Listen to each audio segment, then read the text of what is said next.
Hello everyone, let's see the question here. Question says that what is the least number of years required for an investment to triple its principal if the interest is compounded annually at a rate of 12%?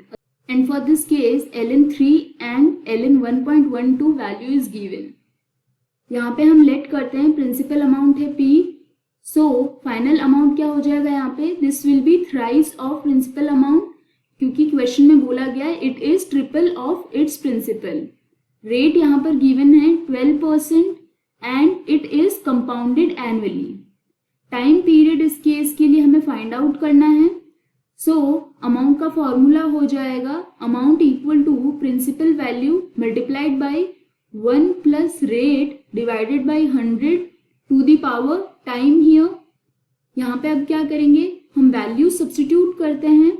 So amount ये है triple of principal value equal to principal value multiplied by 1 plus rate है 12 divided by 100 to the power time. This is T here. So when we simplify this, ये हो जाएगा 3 equal to 1.12 to the power T.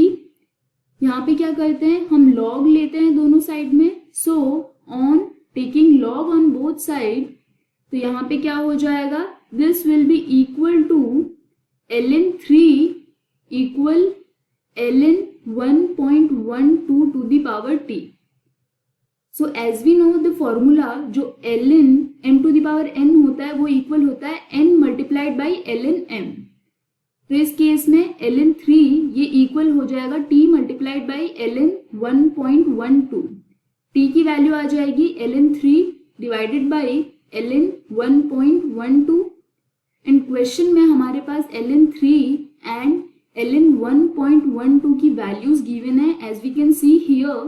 तो यहाँ से ये values को हम सब्स्टिट्यूट करते हैं तो t आ जाएगा 1.0986 डिवाइडेड बाई 0.1133. तो जब इसको सॉल्व करेंगे हमारे पास जो t की वैल्यू है वो आ जाएगी 9.696 years. So this is the t or we can say time in this case. यहाँ पे हमसे पूछा गया what is the least number of year. तो टाइम यहाँ पर हमारे पास आया है डेसिमल्स में, that is 9.696.